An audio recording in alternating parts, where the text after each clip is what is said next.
මගේ YouTube channel එකට ඔයාලව ආදරෙන් පිළිගන්නවා. එහෙනම් අද මම ඔයගොල්ලන්ට කියලා දෙන්න හිතුවා අපේ ජීවිතේ ගොඩාක් වැදගත් වෙන දෙයක් ගැන. ඒ තමයි අපේ ජීවිතේ සාර්ථක කරගන්න, අපේ ජීවිතේ අපි ආස දේවල්, කැමති දේවල් ළඟා කරගන්න පුළුවන් විදියක් ගැන. මේක තමයි විශ්ව ආකර්ෂණ නීතිය. මොකක්ද මේ විශ්ව ආකර්ෂණ නීතිය කියලා කියන්නේ? අපි මේ විශ්ව ආකර්ෂණ නීතියෙන් කරන්නේ මේ විශ්වීය බලය උපයෝගී කරගෙන ඔයාට කැමති දෙයක්, ආස දෙයක් ගැන පොසිටිව් විදිහට ඔයා හිතලා ඒ දේ විජුවලයිස් කරලා මැනිෆෙස්ට් කරලා ඔයාගේ ජීවිතයට ළඟා කර ගැනීම. ඉතින් මේ දේ කරන්න විවිධ මෙතඩ්ස් තියෙනවා.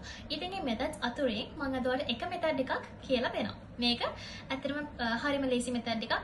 ඔයා මේක try කරලා බලන්න. මොකද මේක මම try කරලා තියෙනවා personally. මේක මාරම ප්‍රතිඵල තියෙන දෙයක්. මාරම හොඳයි මේක. මොකද මේකට ඇත්තටම අවශ්‍ය වෙන්නේ ඔයා ඉදගෙන ගොඩක්ම විශ්වාස කරන එක. ඔයාට හොඳ විශ්වාසයක් තියෙනවනේ කිසිම ඩවුට් එකක් තියාගන්න එපා මේ දේ කරනකොට. ඔයා ගැන විශ්වාස කරලා, ඒ කියන්නේ පොසිටිව් විදිහට හිතලා ඔයා මේක කරන්නම ඕනේ. එහෙනම් අපි වීඩියෝ එක පැත්තට යමු. ඔයා මේක ස්කිප් නොකර බලන්න. මොකද ඔයාලා මේකේ තියෙන හැමදේම වැදගත්. මොකද ඔයා මේ මෙතන ටික වැරදිට කරොත් ඒක වැඩක් නැති වෙනවා. ඉතින් ඔයාගේ කාලේ වේස්ට් කරන එකක් වෙනවා. ඉතින් එතනදී ඒක නිසා ඔයා මේක ස්කිප් නොකර බලන්න. ඉතින් ඇත්තටම මේ මෙතඩ් එක මම කිව්වා මේ පර්සනලි කරලා තියෙන එක මාරම රිසල්ට්ස් දෙන එකක්. ඉතින් අපිට මේකට අවශ්‍ය වෙන්නේ කොලේකුයි පැණිකුයි විතරයි. ඉතින් ඔයාලා ලියන්න පුළුවන් කොලේකුයි පැණිකුයි අරගෙන ඔයා ඉස්සෙල්ලාම හිතන්න ඔයාගේ ජීවිතේට අවශ්‍ය කරන අත්‍යවශ්‍යම දේවල් ටික. ඔයාගේ ජීවිතේට මේ අත්‍යවශ්‍යම දේවල් තුන අතුරින් තුනක් හිතන්න. මේ තුන අතුරින් ඔයා දැන් හිතන්නේ මේ තුන අතුරින් මට වැදගත්ම දැඩි අවශ්‍යතාවය තියෙන්නේ මොකක්ද?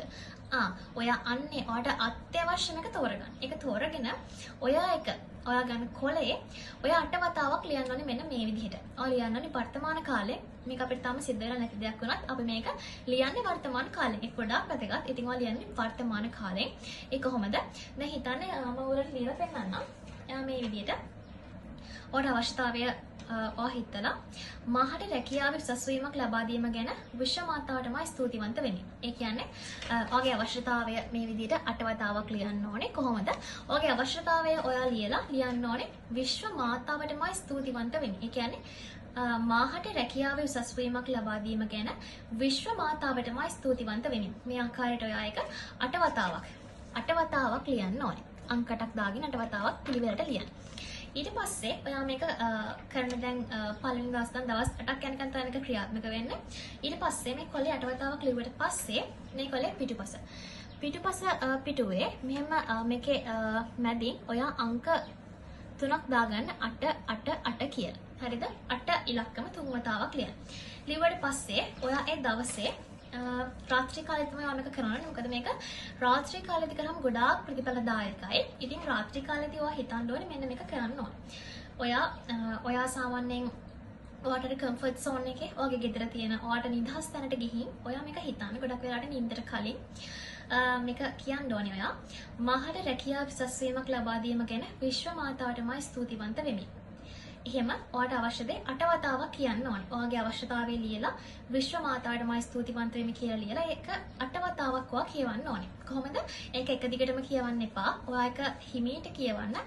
ඒක විජුවලයිස් කරන්න. ඒ කියන්නේ ඔයා ඒක චිත්‍රරූප මවා ගන්න. ඒ කියන්නේ දැන් ඔයාගේ අවශ්‍යතාවය කියන්නේ ඔයාගේ ළඟ නැති වුණත් කමක් නැහැ. ඔයාගේ ළඟ එක දැන් තියෙනවා කියලා හිතාගෙන ඔයා ඒක හිතමින් තමයි මේක කියවන්න ඕනේ.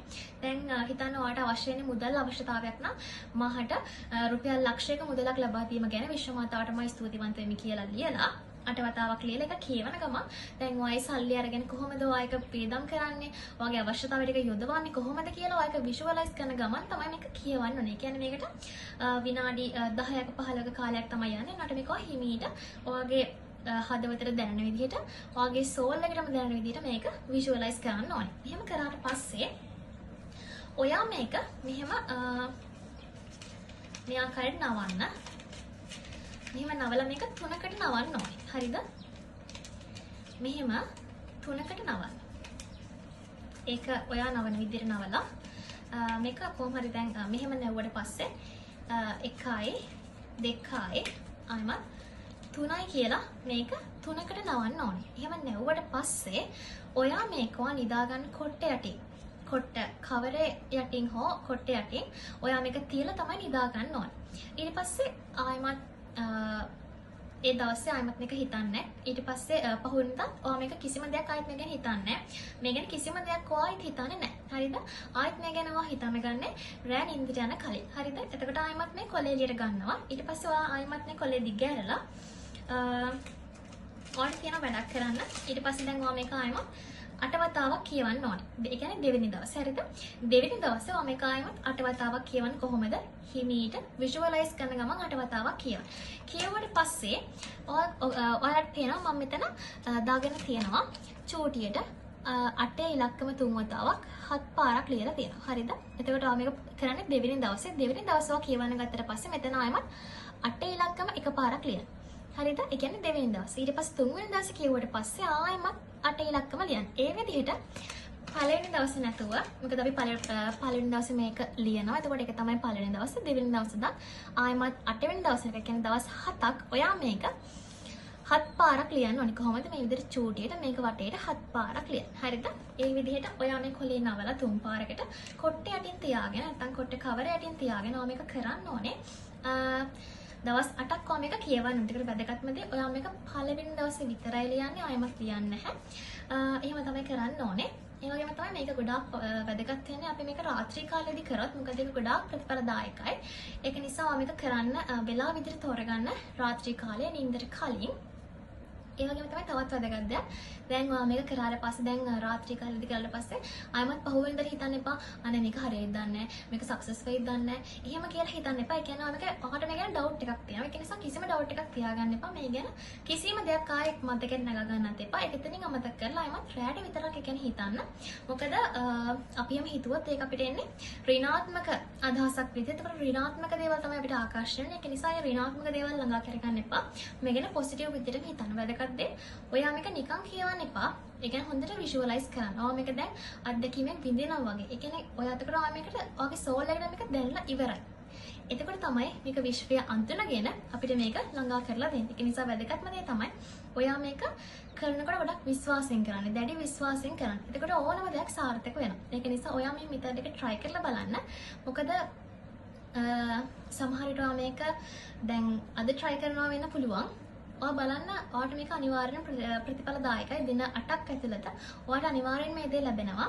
වැදගත්ම දේ මොකද්ද? ඔයා ගැන විශ්වාස කරන්න ඕනේ. කිසිම තැනක ඩවුට් එකක් තියාගන්න එපා. ඔයා හැම වෙලාවෙම මේ ගැන විශ්වාස කරන්න. ඉතින් අතරම මේ විශ්වාසාකර්ෂණ නීතිය මම මේ මෙතඩ් එක පර්සනලි try කරලා තියෙනවා. මේක මාරම results තියෙනවා. ඉතින් ඔයාගේ අධ්‍යාපන ජීවිතේ නැත්නම් ඔයාගේ career life එකේ ඒ ඕනෑම අවස්ථාවකට ගැලපෙන විදිහට ඔයා ඒක ලියලා ඔයා ඒක තමන්ට අවශ්‍ය විදියට කියවලා ඒක නමලා ඒක කරන්න ඕනේ. මොකද ඔයාට මේකෙන් ලොකු රිසල්ට් එකක් ගන්න පුළුවන්. ඉතින් ඔයාට මේ ගැන දැනටමත් අත්දැකීමක් තියෙන කෙනෙක් වෙන්න පුළුවන්. අත්දැකීමක් නැති කෙනෙක් වෙන්නත් පුළුවන්. ඉතින් මේකට අලුත් කෙනෙක් නම් ඔයා අනිවාර්යෙන් මේක අදම කරලා බලන්න. මොකද සමහර විට ඔයාගේ ජීවිතේට ඔයාට අවශ්‍ය කරන දේවල් ඔයාට ළඟා කරගන්න දැඩි අවශ්‍යතාවයක් තියෙන පුළුවන්. ඉතින් මේක තමයි හොඳම විදිහ. මොකද අපිට මේ දේ ළඟා කරගන්න ඕනේ දැඩි විශ්වාසය, positive thinking කියන එක. ඉතින් ඒ positive thinking තුළින් ඔයා මේක ළඟා කරගන්න ඔයා මේ ක්‍රමය try කරලා බලන්න. ඉතින් ඔයා මගේ වීඩියෝ එක ගැන හිතන දේ ඔයා අද මගේ වීඩියෝ එකෙන් දෙයක් ඉගෙන ගත්තා නම් නැත්නම් ඔයා මේ ගැන කලින් ඉගෙනගෙන ඔයාගේ ජීවිතේට දෙයක් ළඟා කරගෙන තියෙනවා නම් පහළ කමෙන්ට් සෙක්ෂන් එකේ කමෙන්ට් එකක් දාන්න. ඉතින් ඔයාලට සුබ දවසක්.